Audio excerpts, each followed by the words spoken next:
galit na naman po mga kababayan yung mga DDS vloggers, mga critics ng ating Pangulong Bongbong Marcos. Kasi nainggit na naman po yung ating Pangulong Bongbong kasi po namigay kahapon ng isda. pati ba naman anya isda?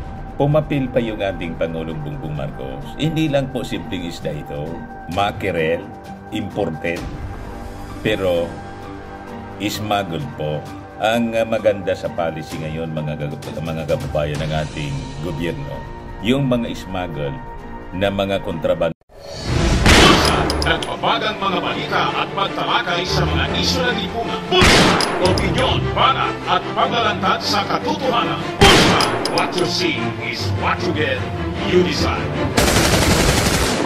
Po, imbes na i-destroy, that was the policy before. Yung mga bigas, pinapabulok, maling policy po. O kung ano-ano mga nahuli na tinalusot na mga kontrabando ng mga smugglers ng ating bansa. O ngayon, massive po ang crackdown ng ating gobyerno laban sa mga smugglers ng mga agricultural products. Kasi ito po ang nakakaapekto sa kabuhayan ng ating mga magsasaka at saka mangingisda. O ngayon, matapos mga kababayan makumpiska ang milyon-milyong halaga ng mackerel po, pinamodmod ng ating Pangulong Bongbong. Galit na galit po yung mga critics po. Talagang walang magawa ito mga critics kundi mambas sa ating Pangulong Bongbong, sa ating administrasyon. Damn if you do, damn if you don't. Sabi nga mga kababayan, ba't kayo nagagalit sa pamumudmod ng ating gobyerno? Pati yung ayuda, galit na galit sila sa ayuda. Magalit kayo sa sarili ninyo. Bakit? Wala man lang kayong binibigay na ayuda. Kami mayroon. Di ba? Kasi daw, ginagamit sa politika yung mga ayuda. Kayo man lang po ang nag-iisip ng ganon. Ang ating mga mamamayang Pilipino, lalo na yung mga mahihirap, tuwang-tuwa po sila. Kasi may gobyerno tayo mga kababayan ngayon na responsive, very responsive sa pangangailangan ng ating mga mamamayan. Kaya kayo nagagalit kasi napapahiya kayo. Tama ba? But before ko mga kababayan ibigay sa inyo ang full story ng mga balitang yan, click subscribe muna dito sa ating YouTube channel and hit the notification bell para lagi po kayong updated sa mga kaganapan dito sa ating bansa. Like and share na rin po ninyo ng ating video. At wag na rin po ninyo na skip yung ating mga commercial ads para tuloy-tuloy lang ang pag-unlad ng bagong Pilipinas. Balik po tayo mga kababayan dito sa ating pinag-uusapan. Pwede po, jackpot yung mga taga-Tondo. 21,000 Tondo residents. May tig 2 kilo ng frozen mackerel po mula kay PBBM. Kaya masama na naman po yung loob ng mga DDS. Pag sige pamigay po ng ayuda, sige pamigay ng tulong ng ating Pangulo, galit na galit po yung mga DDS. Ang sabi po nila, ginagawa daw na tamad ng ating Pangulo ang mga mamamayang Pilipino.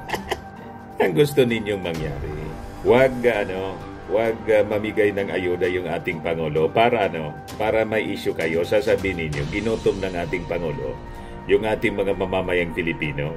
Yan ang problema sa inyo. Ang ayuda kailangan po kasi unang-una, sunod-sunod po na tinatamaan tayo ng mga calamities.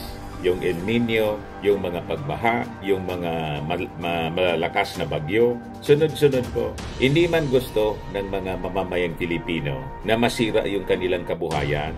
Calamity po siya eh. At yung inflation naman po, global ang inflation. So kailangan umaksyon yung ating gobyerno para naman yung mga mahihirap hindi sila tamaan masyado. At ito po, tama lang na yung mga smuggled na mga tulad nito, mackerel, mga isda, imbis na pabulukin po, pakinabangan na lang ng ating mga mamamayan. So that is a very good policy na pinapasunod ng ating gobyerno, hindi tulad ng mga previous administrations. Yan ang problema po sa inyo. Tama na yung ginawa sa inyo, mali pa. Kayo na lang ang laging tama. Yan o. Pinangunahan ni Pangulong Ferdinand Romualdez Marcos ang pamamahagi ngayong Sabado. Kahapon po, December 14, ang pamamahagi sa mga residente ng Tondo, Maynila ng malaking bulto ng frozen mackerel na nakumpiska ng mga otoridad dahil sa kakulangan ng import clearance. Winarningan na sila niyan. Matagal nang nag-warning yung ating Pangulo. Hindi. Click subscribe muna dito sa ating YouTube channel and hit the notification bell para lagi po kayong updated sa mga kaganapan dito sa ating bansa. Like and share na rin po ninyo ang ating video. At huwag na rin po ninyo na skip yung ating mga commercial ads para tuloy-tuloy lang ang pag-unlad ng Bagong Pilipinas. Sa mga nagana po ng malinis and spacious fitness gym, pumunta lang po kayo sa aming Colossal Fitness Gym. We also offer Grab Car Rental with our brand new 2023 model ng Toyota Innova. We also accept booking for those who are planning to travel via PAL, Cebu Pacific, and other airline companies, local and international, and bills payment for Meralco Bills, Aleco Bills, PLDT, etc. Ang Colossal Fitness Gym is located at 3rd floor Security Bank Building, Lanco Business Park, Legazpi City, Albay. For inquiries, look for Gilon Maravillas, contact number 0966-802-0949. Yan po yung aming Innova. Lagi na pong matao sa amin.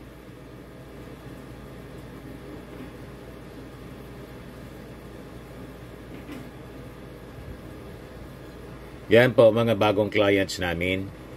Napakaganda at colorful at napakalinis ng aming gym po. Pati mga foreigners po pumupunta sa amin, mga British tourist po sila dito sa Legazpi. Na-set up na rin po yung aming mga brand new gym equipment.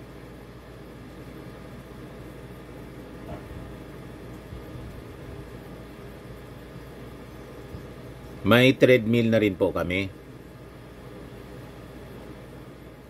Ito naman po yung bago naming product na binibenta online. Eye Glow Serum, whitening po siya. Tingnan ninyo yung epekto sa aking anak na architect before and now. Yung mga inquiries po ninyo, dumiretso na lang kayo sa kanyang Facebook account, Riz Maravillas. Ito naman po, Firmax Firming and Lifting Cream, pinapahid po sa mga pulses in affected area. Mainam po sa paninigas na mga kaso-kasuan. Ito naman po, Automax Radiant Serum. Sa mukha naman yung application, anti-aging po siya. You will look 10 years younger than your age. Sa mga cancer patients naman po, baka lang gusto ninyo itong itry. Neng siya red mixed fruit drink.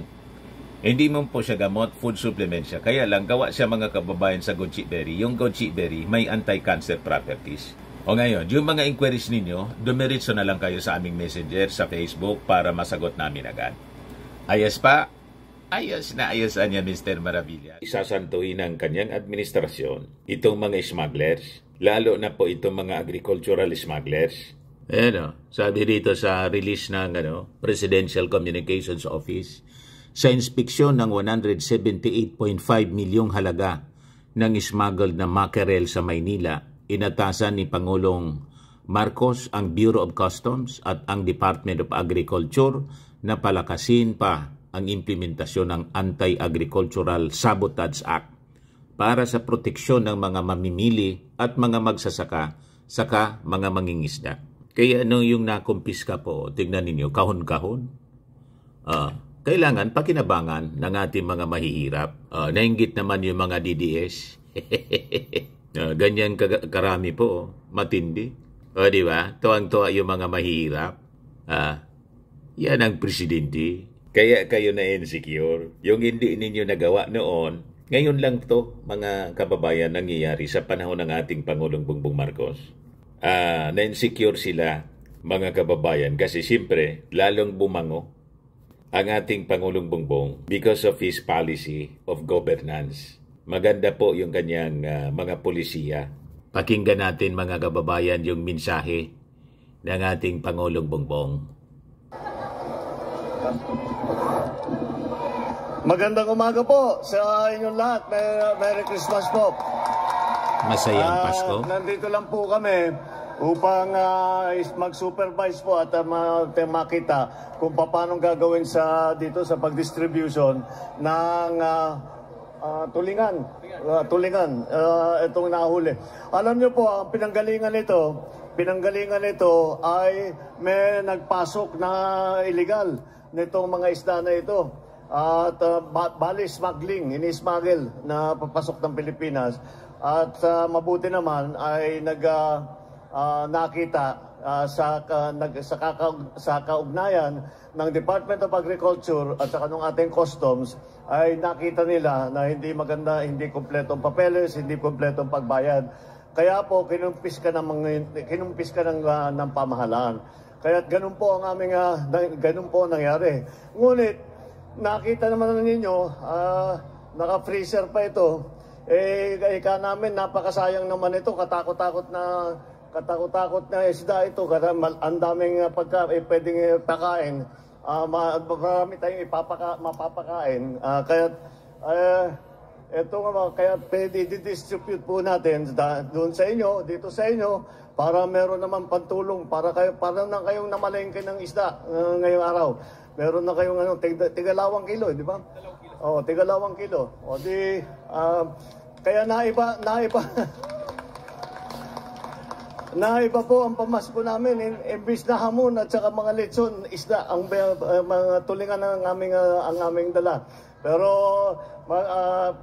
para naman, yun na nga, at hindi masayang, ang DSWD, ito po si Secretary Rex Gatchalian, siya lagi pagka namibigay tayo ng tulong sa taong bayan, ang DSWD po ang lead agency. At in coordination, siyempre, ng ating local government. Alam niyo naman po, ang national government, ang katotohanan niyan, kung hindi tayo nagtutulungan ng Mayor's Office, ng LGU, lahat po ng opisyal, ang ating mga congressman, ay hindi po magandang patakbo. Kaya nagpapasalamat ako sa kanilang pag-uugnay at pagbibigay ng importansya dito sa ating ginagawa.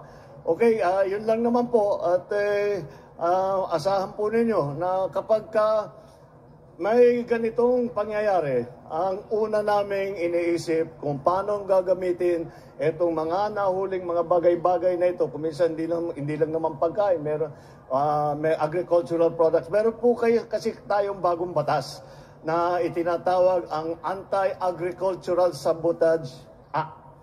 Ibig sabihin na ginagawa natin ang lahat ng pamamaraan upang pababain ang presyo ng pagkain. At yun po, dahil yung smuggling po, ang problema kasi sa smuggling, ang ginagawa po, ini-smuggle nila, pinapasok nila, tapos iipitin, hindi ilalabas, mag-aantay hanggang tumaas ang presyo. Pag tumaas ang presyo, saka nila pagbibili.